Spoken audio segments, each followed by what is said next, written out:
Dyslexia can be described as a difference in the way the brain processes and acquires written language. Perhaps one of the best ways to view dyslexia is to look at a child that's struggling to acquire and use written language alongside other children. But this same child may be verbally bright and may puzzle teachers because they seem to be so verbally bright and be doing well in other areas, but they continue to struggle with aspects of reading and writing and spelling. But we also know that that same child could struggle with areas of maths or organisation or memory.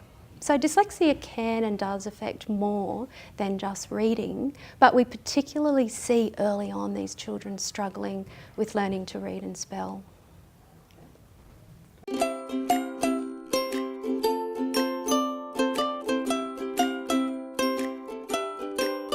So some of the signs to look out for, well, in my area I'm looking at early intervention, and I'm actually interested in prevention.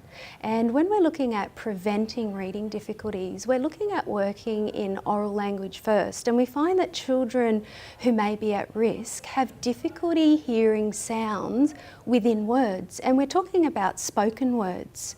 So their ability to hear the word cat may be fine, but they have difficulty then hearing those single sounds within that word, which would be k, a, t.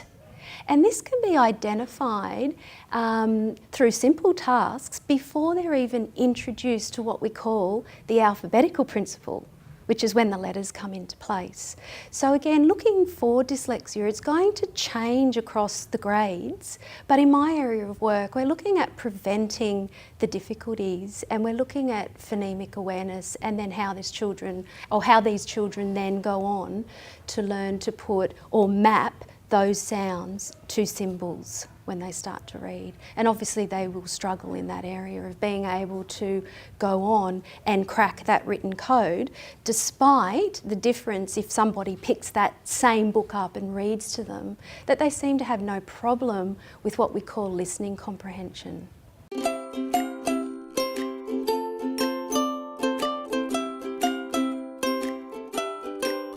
Well, I think it's important to look at the indicators of dyslexia and how it affects children of various ages.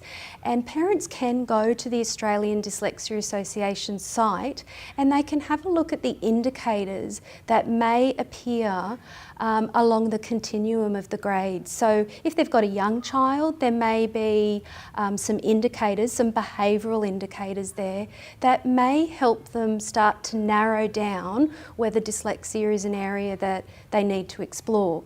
But what we will see across the continuum is a difficulty with not always accuracy of reading. So a lot of children, teenagers and adults can actually read that have dyslexia, but we find they're needing extra time to read and absorb that information. So although they might be accurate, they may take longer in becoming a fluent reader. So that's our main indicators that we'd be looking for, but there is information on the website that helps them narrow down whether that's an area that they should be exploring, and then we suggest a pre-assessment. So we don't suggest that parents jump straight into the deep end and start looking at very expensive assessments up front, but to offer parents an accessible free pre-assessment under membership to help them narrow down the areas of what they're looking for. And I guess most parents in that case would be wanting to see if dyslexia may be what's impeding their child's ability to really access the strengths that they have.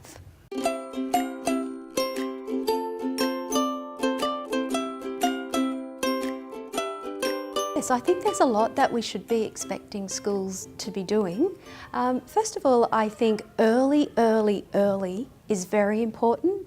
That Gavin was saying earlier about it's not a matter of just taking a book off the shelf or buying a particular screener, but actually training teachers to look for observable symptoms, if you like, or behavioural indicators early on in their class, and to be trained in evidence-based practices that can then be applied not only for the children that may be at risk, but looking at evidence-based teaching practices that could help every child in that classroom, and the children then that have what we call a response to evidence-based instruction could be pinpointed as they're actually receiving that instruction.